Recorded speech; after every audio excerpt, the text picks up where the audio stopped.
আটটা শ্লোক, যেটাকে বলে শিক্ষা অষ্টম করম। 1, 2, 3।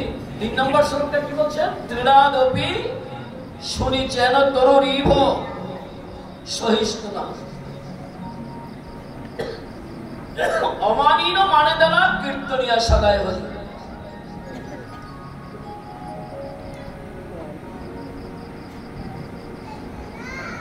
বৈষ্ণব সাজাটা খুব সহজ। আগে আমরা কলকাতা সৈয়দপুরের বাসন্তী মিলের ধুতি পরতাম, চিকুন পা, খুব গদ্রিজ ধুতি পরতাম। আর এখন বাংলাদেশের সিরাজগঞ্জ, পাবনার তাঁতিরা এরকম চটা চটা বাইরের ধুতি বিক্রি করে। সাউথ ইন্ডিয়াটা আরো একটু পাই। সাউথ ইন্ডিয়ার ধুতি যদি পরে তাহলে মনে করুন একটা শাড়ি পরছে। ওরা মাঝে মাঝে চিত্ত সদরঘাটের দোকান আছে, আমাকে মাঝে মাঝে আমার কাছে আসে, বলে এই বছর আমি ধুতির কোয়ালিটি কিরকম করবো। তোমার ইচ্ছা। এখন হলুদ ধুতিও পাওয়া যায়, হলুদ উত্তরীয় পাওয়া যায়, যেটা দুপাট্টা বিভিন্ন বাইরে। এই সাধু বাবার উত্তরীটা অর্থাৎ নীল, আগে ছিল হলুদ বর্ণের উত্তরী, পাইটটা হলুদ, জমিটা সাদা। এখন আর রং করতে হবে না, এখন ওই রং করা কালারের ধুতি পাওয়া যায়। একটা ধুতি কিনে নিলাম, যেমন নিখিল কালকে একটা ধুতি পরে এসছেন, একটা উত্তরী পরে এসছেন। কালকে দেখছি বাবু বসতে পারবো, আজকে টেডি বাবু এসেছে। এটা ওর দোষ না, স্বার্থ স্বাস্থ্য দেই নাই, শ্বাস খুলে ফেলতেও দেই নাই। ঠিক আমরা সকলেই শ্বাস ধরছি, সং ধরছি। বৈষ্ণবরা সং ধরে না, বৈষ্ণবরা যেটা গ্রহণ করে এটা যাবজ্জীবন মৃত্যুর আগ পর্যন্ত সেটাকে ব্যবহার করে। এই তিলকটা আমি একদিনের জন্য দেইনি, এই শিক্ষাটা আমি একদিনের জন্য রাখিনি, এই মালাটা আমি একদিনের জন্য দেই নাই, উপনয়নটা আমার একদিনের জন্য না, আর হরিকথা আমার একদিনের জন্য না, প্রায় 60 বছর চলছে হরিকথা।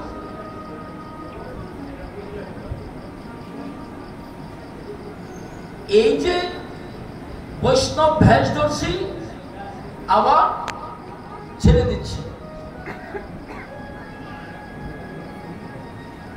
5ই আগস্টের একটা দুর্যোগ গেল বাংলাদেশে, তখন কিছু কিছু সাধু লাল কাপড় ছেড়ে মাথায় টুপি দিলেন, লাল কাপড় ছেড়ে অনেকে শিখা কেটেও ফেলেছে। আমি শ্যামলী থাকি, মাহমুদপুর শ্যামলী, আদাবর 15। আমার এই মাহমুদপুরের খুব নাম আছে, কখন কি করছে না করছে। রাস্তায় বেরিয়েছি, আমাকে আদাব দিচ্ছে, আদাব ঠাকুর মশাই আপনার কোনো অসুবিধা হচ্ছে কিনা। কিন্তু আমি টিকিও কাটিনি, আমি দুদিন ছাড়িনি, তিলকও মুছে দেইনি। কারণ আমি জানি আমার জীবনকে, একটা কথা আছে ইংরেজিতে, I can sacrifice my life for God। আমি আমার জীবনকে উৎসর্গ করেছি ভগবানের চরণে। আমি যেই ব্যাস ধরেছি আমি এটা কখনো পরিত্যাগ করব না। আর একজন সাজের সাধু সঙ্গরে, সং মানে কি? অভিনয় করে। যখন অভিনয় করে তখন সাধু সাজে, আর যখন অভিনয় শেষ হয়ে যায় আবার সেই পুনমসিক ভোগ। কিন্তু একজন বৈষ্ণব কখনো সং ধরে না, একজন বৈষ্ণব কখনো শ্বাস ধরে না, আর যেটা ধরে সেটা কখনো ছাড়ে না। কি বলছিলাম কালকে? হরিদাস ঠাকুর তুমি হরিনাম করবে না,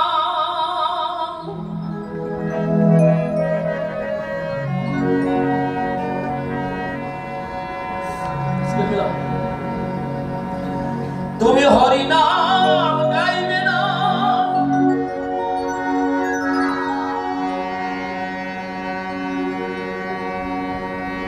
তুমি হরিনাম করবে না, তুমি হরিনাম গাইবে না।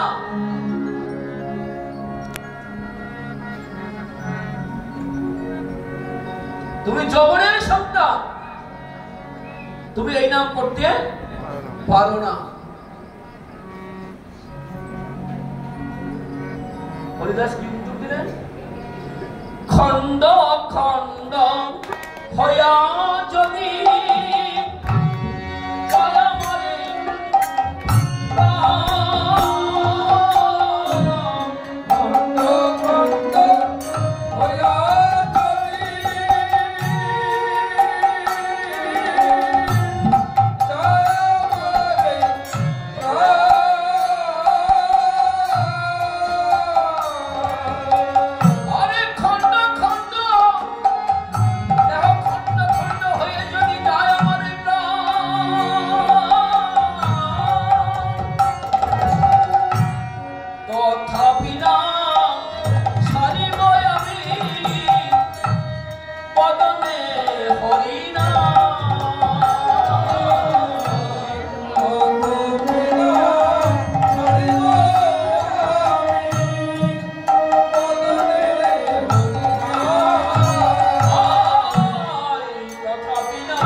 কতটা শরণাগতি ছিল, আমার দেহ যদি টুকরা টুকরা করে ফেলে দাও, কিন্তু আমি এই বদন বা এই মুখে কখনো হরিনাম ছাড়বো না। এটার নাম হলো শরণাগতি।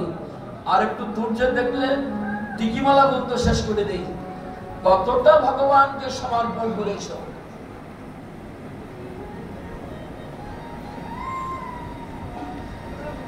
মালাটা কি একদিনের জন্য?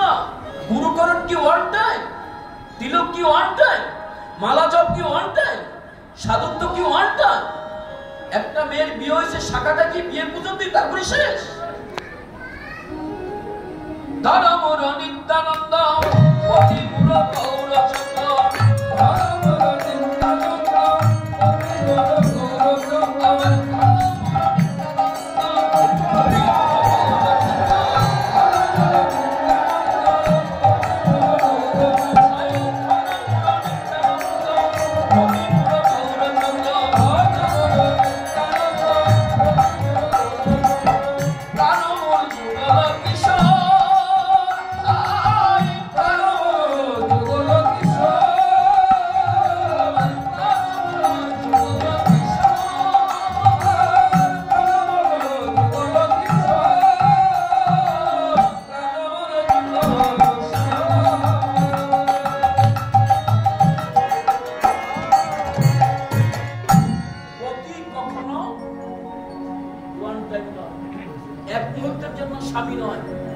শাখাটা কখনো এক মুহূর্তের জন্য নয়। একটি মঙ্গলগড় স্থাপন করছি, তাতে একটা আম্রপল্লব দিচ্ছি, তার উপরে একটা মুচি দিচ্ছি, সাধু কিছু করে পরে অধিবাস করবে, এগুলি করবে যে সাধু এসছে। তার মধ্যে একটা শশী ডাব দিচ্ছি, তারপরে একটা বস্ত্র দিয়ে তার আবরণ দিচ্ছি, তার মধ্যে একটা কৃত্য কলা দিচ্ছি, একটা কলার ফানা দিচ্ছি, তার মধ্যে একটা চন্দনের টুকরা, একটা সেন্ট, একটু দুব্বা, একটু পুষ্প, তারপরে উপনয়ন দিয়ে কি করছি? গড় স্থাপন করছি। সমস্ত দেব দেবীকে আহ্বান করছি, এখানে এই মঙ্গল ঘটে তোমরা সকলে অবস্থান করে এই মহৎ কাজকে সুসম্পন্ন করো। এবার পাত্র পাত্রী এসছে, দুটো হাতকে একখানা করে দিয়েছি, দিয়ে একটা কাইসা দিয়ে হাত দুটাকে বেঁধে দিচ্ছি, তার উপর আবার একটা গামছা দিয়ে আবরণ দিচ্ছি। এবার মন্ত্র পাঠ করছি,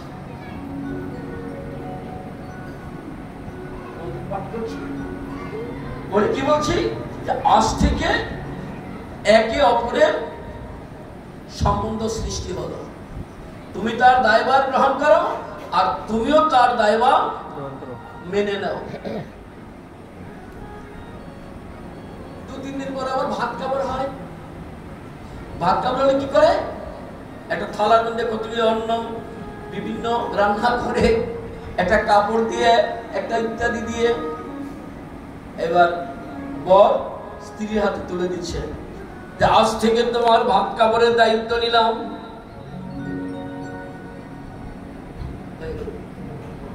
শাখা সিঁদুর দিল, সিঁদুর পরালো,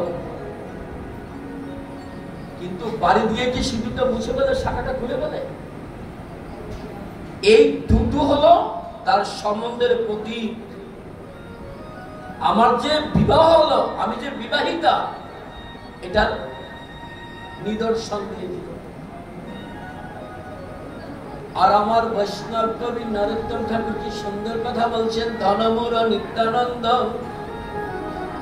নিতাই আমার ধন, নিতাই আমার প্রাণ, আর প্রতিমূর গৌরচন্দ্র, আপনার আমার সকলের প্রতীকে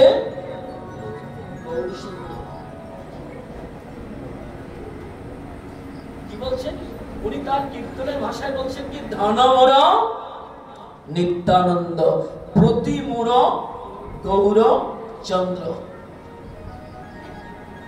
এই মালাটা একদিনের জন্য নয়, যখন সপ্তামিত দেয় তখন মালা দেয় লাগে, যখন সাত দেয় তখন মালা লাগে, যখন ষষ্ঠী হয় বাচ্চা হয়ে তখন মালা দেয়, যখন অন্নপ্রাশন হয় তখন মালা দেয়, যখন বিবাহ বন্ধন হয় তখনও মালা দেয়। আইসার মালা দেয় না, নারকেলের মালা দেয় না, ফুলের মালা দেয় না, শাস্ত্রের মালা দেয়। শাস্ত্রে কি বলছে, শাস্ত্রে কি মালার কথা বলছেন, ললাটে তিলকম নাস্তি কণ্ঠে নাস্তি ত্রিকণ্ঠিকা, হৃদয়ে গোবিন্দ নাস্তি স্বরূপ ব্রহ্ম রাক্ষস। সেই তুলসীর মালা দিয়ে কাজে লাগে, এটা বেদে আছে, শাস্ত্রে আছে। অন্যান্য মালার কথা, এই মালার কথা বলে নাই। এটা শোভাবর্ধনের একটা ফুটারি, একটা অহংকারের মালা। মালাটা দিচ্ছে আমার অহংকারে গর্ব বেড়ে গেছে, আমি এলাকার মধ্যে খুব সম্মানিত। এটা অহংকারের মালা, এটা অহংকারের মালা না, এটা ভক্তির মালা। এটা দিলে ভক্তি হয়, প্রেম ভক্তি লাভ হয়। যখন দীক্ষা দিলেন তখনও গুরুদেব মালা গলায় পরিয়ে দিলেন, আজ থেকে তোমার সাথে আমার সম্পর্ক করে দিলাম। কার সাথে? মহাপুরুষ সাথে, অর্থাৎ চৈতন্য দেবের সাথে তোমার সম্বন্ধ সৃষ্টি। তোমার আমার সকলের স্বামী হলো চৈতন্য। সেটা বলছে ধনমুর নিত্যানন্দ, প্রতিমূর গৌরচন্দ্র, প্রাণমূর যুগল কিশোর। আর তোমার আরাধ্য বস্তু কোনটা? যুগল কিশোর। যুগল কিশোর মানে কি? রাধা গোবিন্দ, রাধা মাধব, রাধা রমন, রাধা রাসবিহারী, রাধা গোকুলানন্দ, রাধা দামোদর, রাধা বিনোদ বিহারী, রাধা কান্তজি, তার বহু নাম। এক এক গোস্বামী এক এক বিগ্রহকে সেবা করেছেন। এই যে স্বর গোস্বামীরা আছে, এক এক গোস্বামী এক এক বিগ্রহকে নাম ধরে, স্বর্গ মদন গোপাল, কেউ মদন মোহন, কেউ শ্যাম সুন্দর, কেউ রাধা রমন, কেউ বিনোদ বিহারী, কেউ বিনোদ প্রাণী, কেউ বিনোদ, কেউ বংশীমদন, কেউ শ্রীধর চক্র। ভগবানের এক এক নামে মূলত রাধা কৃষ্ণ, কিন্তু তার নামগুলো আলাদা আলাদা।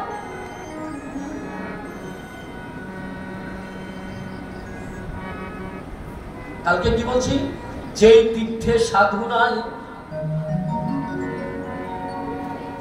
যেই তীর্থে সাধু নাই সেই তীর্থে যেতে নাই। হাটিয়া হবে কি দূরদেশ, শুধু হাঁটা আর হাঁটা। আর বৃন্দাবনে যদি এক হাত হাঁটেন একটা পরিক্রমার ফল হয়ে গেল, দুই হাত যদি হাঁটেন দুই হাতে একটা পরিক্রমার ফল। এই জন্য কেউ পঞ্চকোশ পরিক্রমা দেয়, পঞ্চকোশ, কেউ 21 ক্রোশ, আবার কেউ 84 ক্রোশ পরিক্রমা দেয়, 1 মাস লাগে। যারা ভালো হাঁটে তারা 22 দিনই দিতে পারে, আর যারা একটু দম হাঁটে আমার মতন তারপরে 1 মাসের উপরে লাগে। সেটা হলো তীর্থ। সব জায়গায় তীর্থ হয় না। আমি নন্দদুল্লাল প্রভু মারা গেল, মরে গেলাম, এক জায়গায় তীর্থ ছিল, এটা তীর্থস্থান হয়ে গেল, হলুন, এই কথা বলতে হয় না। বৃন্দাবনের সমতুল্য কোন তীর্থ হতে পারে না, এটা চিন্ময় ধাম। আগের জায়গায় যাই বৈষ্ণব কি বলছে, খন্ড খন্ড হয়ে যদি যায় আমার এ প্রাণ, তথাপি না ছাড়িব পদনে এই মধুর হরিনাম। আর ভিতরে কি, আমার দেহ যদি খন্ড খন্ড বিখণ্ড হয়ে যায়, এই রাস্তা থেকে ছুতো করার জন্য তারা 22টি বাজার 22 গল্লিতে বেত্রাঘাত করেছেন, যাতে তার মুখে কখনো হরিনাম না আসে। মারো আরো মারো এই বদলে হরিনাম সর্বনাম।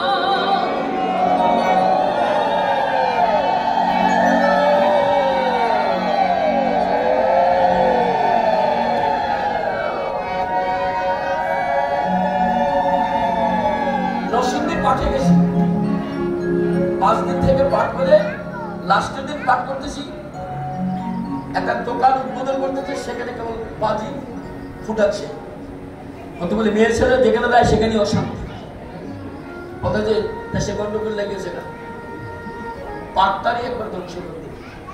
আর এখানে এত শিক্ষিত জ্ঞানীগুলি বৃদ্ধরা বলছেন, বেটা ছেলে বলছেন, তারা কেন একটা ওঠে না, ওরা হাঁপানি হয়ে গেছে, অ্যাজমা হয়ে গেছে, পার্টি ধ্বংস হয়ে গেছে। পরে জানলাম যে দোকান উদ্বোধন করছে, সেই উপলক্ষে বাজি ফুটতে হচ্ছে, আর ওরা বলে গন্ডগোল হচ্ছে। দুর্ভাগ্য, শরণাগতি নেই। শিবা সম্মানে যখন গৌর গদাধরের মিলন হলো, আর হরিনাম সংকীর্তন আরম্ভ হলো। হরিনাম করতে করতে যখন প্রেমের সঞ্চার হলো, মাঝ পথে গিয়ে শিবাসের পুত্র বিয়োগ হলো।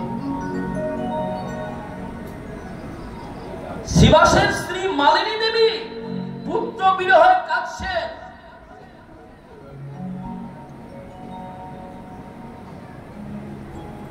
শিবাস ঠাকুর গিয়ে দেখলেন, কি হলো, তুমি কাঁদছো কেন? বলে, তোমার ছেলে পরলোক গমন করেছে, দেহ ত্যাগ করেছে। বলে, তুমি কান্না বন্ধ করো। কত বড় তেগ! বাড়ির পাশে যদি একটা কিছু দুর্ঘটনা ঘটে, একটা লোক থাকবেন না, চলে যাবে। এই পাঠ, বাড়ির পাশে লোক অনিষ্ট হচ্ছে, সেখানে গিয়ে এই পাঠে থাকবে, থাকবে। কতটা শরণাগতি দেখে এসছেন। একজনের বাজার থেকে এসছেন, হঠাৎ করে চাবিটা কি ক্যাশের সিন্ধুকের চাবিটা কি পকেটে রয়েছে না ওখানে রেখেছে, এসে দেখি পকেটে। একটা সংশয় যে কোথায় ফেললাম। ওইখানে গিয়ে কত খবর ফোন করে, কিরে চাবিটা কি দোকানে ফেলে রেখে এসছি রে? অর্থাৎ এই যে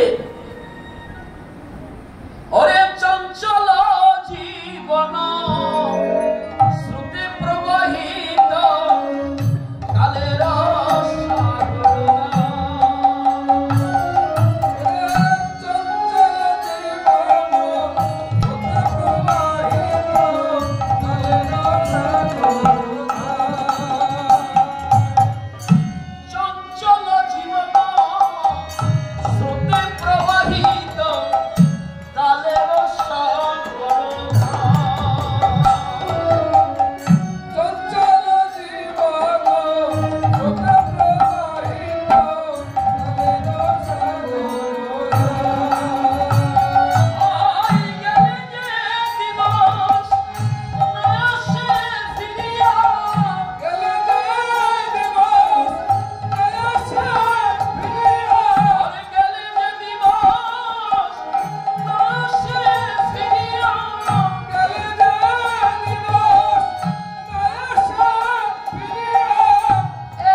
প্রবাহিত কালের সাগর গেলে যে দিবস না সে ফিরিয়ে এবে কৃষ্ণ কি উপায়, এবে কৃষ্ণ কি উপায়। আপনারা এখানে এসেছেন হরি কথা শুনতে, চিত্ত স্থির করবে, চঞ্চল মনটা পরিহার করবে, মনোযোগ দিয়ে ভগবানের কথা শ্রবণ করবে। যাহা পরীক্ষিত যেমনি ভাবে শুকদেব গোস্বামীর শ্রীমুখে হরিনাম ভগবত কথা ভাগবতী কথা শ্রবণ করেছে।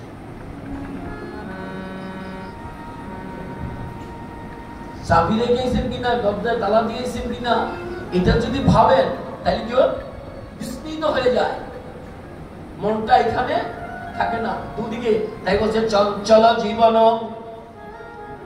স্রোতে প্রবাহিত কালের সাগর দায় গেলে যে দিবস না সে ফিরিয়ে এবে কৃষ্ণ কি উপায়।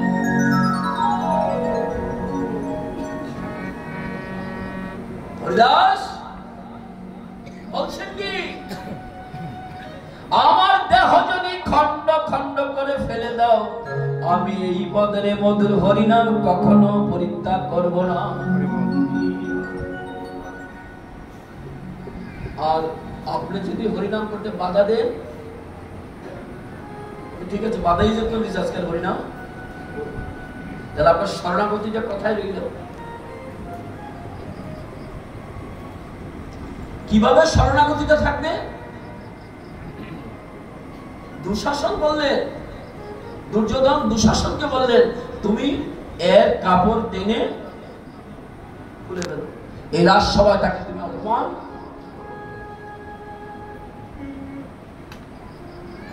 বড় ভাই আদেশ করলেন, আর ছোট ভাই কি করলেন? বলতে দেরি কাপড় খোলা আরম্ভ করলেন। এখানে কারা? দুর্বতীর 5টা গন্তব্য স্বামী,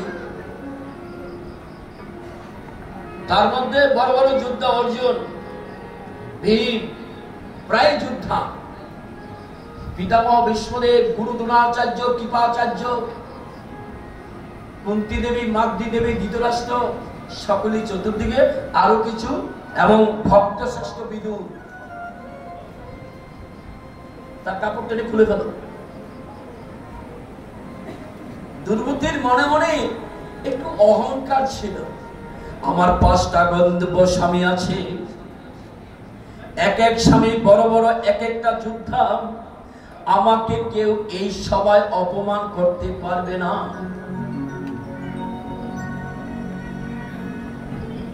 যখন টেনে টেনে কাপড় একটু পর একটু খুলে ফেলছেন,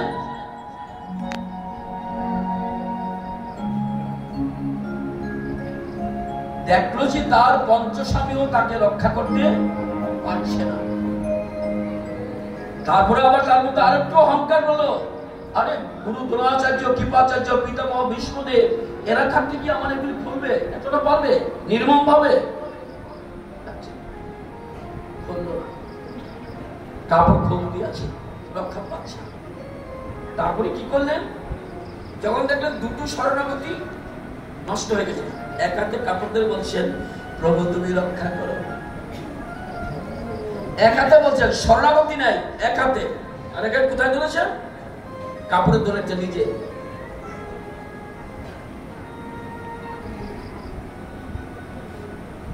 যখন দেখছেন মাত্র আর একটা প্লেস আছে, এটা খুললে আর কিছু থাকে না, তখন কি করলেন? যে তখন কি করলেন?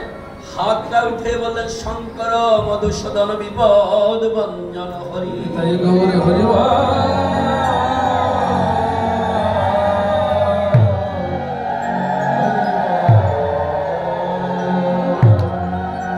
তখন ভগবান আর থাকতে পারলেন না। ভগবান এদিকে দুঃশাসন কাপড় টানছেন, আর এদিকে ভগবান তারে দুর্বতীর কাপড় কেবল বেঁচিয়ে দিচ্ছেন। টানতে টানতে দুঃশাসন ক্লান্ত হয়ে গেল, দুর্বতী এক পেস কাপড়। কারণটা কি? কৃষ্ণ যদি কৃপা করে কোন ভাগ্যবানে, কোথায় বলবো, কার কাছে বলবো? 3 দিন পাঠ করছি, কতটা উপলব্ধি করেছি। এই জন্য একটা কথা আছে, কোয়ালিটি ভালো কিন্তু কোয়ান্টিটি দরকার হয় না। বেশি লোকের দরকার হয় না, যদি শ্রোতা কোয়ালিটিবান হয় তো 2-1 যথেষ্ট। এত লোকের দরকার হয় না। এত লোকের দরকার কাদের? যে 5,000 লোক এলে 2টা করে দিয়ে 10,000 টাকা পাবো, আমার পকেট গরম হবে। 500 লোক এলে একটা করে দিলে 500 টাকা পাবো না। যখন সর্বস্ব হারা হয়ে রাজ্য ত্যাগ করলেন, সব কিছু ত্যাগ করে একটা লেংটি পরে কোথায় গেলেন? নমিষারণ্যে, যেখানে প্রথম অধিবেশন হয় ভাগবত। সমস্ত ভারতবর্ষ থেকে সমস্ত শ্রোতারা, মনি ঋষিরা, এমনকি দ্বাদশ মহাজনও চলে আসলেন, চতুর্সেনও চলে আসলেন। আজ ভগবানের কথা হবে, আজ ভাগবতের অধিবেশন হবে, আমরা সেখানে যাব। সেখানে গিয়ে বিধান চাইলেন। বিধান কি বিধান? আমার সপ্তকাল মাত্র আয়ুষ, আমার আয়ুষ্কাল মাত্র 7 দিবস, মাত্র 7 দিন আমার আয়ুষ্কাল।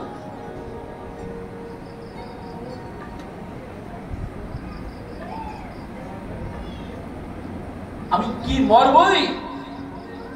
আমি কি করব? উনি কোনো বিধানই পাচ্ছেন না। যাই, আমি ভাগবত অধিবেশনে যাই, সেখানে ব্যাসদেব উপস্থিত হবে, তার কাছে বিধান চাইব, তাই তো? তখন সুখদেবের কোনো কথা নাই। সুখদেব রেডি আছেন। সুখদেব কি বলছেন? তার মা, তার বাবা ব্যাসদেব বলছেন, হে সুখ, তুমি তাড়াতাড়ি তোমার মা গর্ভের থেকে তুমি বেরো। যদি তোমার মা মারা যায়, তোমার মাতৃহত্যার অপরাধ হবে, নারীঘাতী অপরাধ হবে। আমি যেতে পারি একটা শর্তে। তুমি বলো, আমি পৃথিবীতে ভূমিষ্ঠলের মায়া কি আমাকে কখনো যেন স্পর্শ করতে না পারে। শর্ত দিলেন পিতাকে। আমি পৃথিবীতে যেতে পারি, এই পৃথিবীর কোন মায়া যেন আমাকে আক্রান্ত করতে না পারে। আমি যেন মায়া মুক্ত হই, আমি যেন মায়া মুক্ত হই।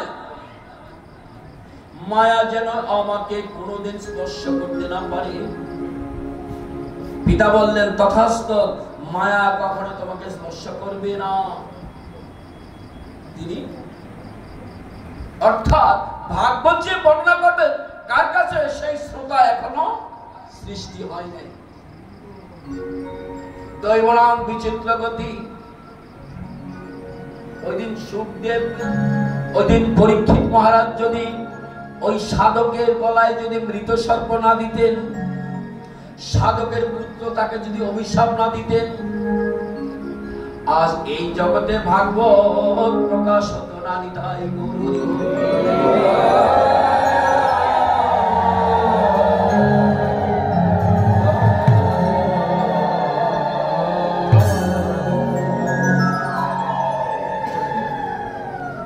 দেখে অনেক মনি ঋষিরা, শ্রোতারা বসে, একদিকে ঋষিবর্গ, আরেকদিকে দ্বাদশ মহাজন, আরেকদিকে চতুর্সেন, একদিকে পিতা ব্যাসদেব, আরেকদিকে সুত গোস্বামী, মধ্যাসনে পরম ভাগবত শ্রোতা কে পরীক্ষিত বসা উলঙ্গ, একটু নেমটি করে লজ্জাটা একমাত্র নিবারণ করার জন্য কাপড়টা পরছেন। যিনি শ্রোতা, তিনি সামান্য মায়ার আবদ্ধনে আছেন, নেমটিটা পড়েছেন। আমি রাজা, আমি যদি উলঙ্গ থাকি লোক আমাকে খারাপ বলবে, উনি নেমটিটা পড়েছেন। আর যিনি শ্রোতা, তিনি একবারে দিগম্বর, মায়া মুক্ত, তার শরীরে কোনো সুতাও নেই। বসলেন কিভাবে? বজ্রাসন। 2 হাঁটু দিয়ে লজ্জাটাকে দেখিয়ে দিয়েছেন।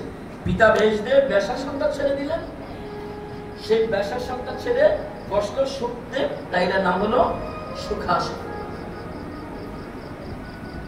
এই মনে হয় এই অর্থ সবার মধ্যে সবচেয়ে বড়। প্রশ্ন করলেন, আমি অভিশাপগ্রস্ত, আমি অপরাধ করেছি, মাত্র সপ্তকাল, আমার আয়ুষ্কাল হলো 7 দিবস। এখন আমি হোম করবো না, যজ্ঞ করবো না, কি করব, কিসে আমি পরিত্রাণ পাই? জাস্টিস সুখদেব রায় দিলে, তুমি ভগবত কথামৃত, ভাগবত কথামৃত শ্রবণ করো, আরম্ভ করো। জাস্টিস কে? সুখদেব। ইনি জাস্ট তার বিচারের কথা বললেন। কি বিচার? চৈতন্য চন্দ্রের দয়া কি করহ বিচার, বিচার করিলে চিত্তে পাবে চমৎকার। পৃথিবীতে যত ধর্মই করো না কেন, যত আচরণই করো না কেন, ভাগবত কথামৃতের নির্দেশ এমনই সুবিষ্ট, এত উচ্চ অধিকারী, এত সিদ্ধান্ত, এত নির্দেশ আর কোন শাস্ত্রে নেই। আজ ভাগবত এসেছে বলি গলায় মালা দিয়েছ, আজ ভাগবত এসেছে বলি নাট মন্দির, আর ভাগবত এসেছে বলি জায়গা জায়গায় কীর্তন, জায়গা জায়গায় সাধুর সঙ্গ, যাহা কোন কালে কোন যুগে কেউ দিতে পারেনি।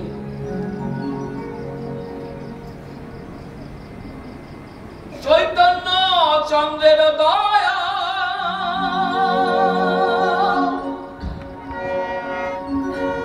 করহ বিচার, বিচার করিলে চিত্তে পদে চমৎকার।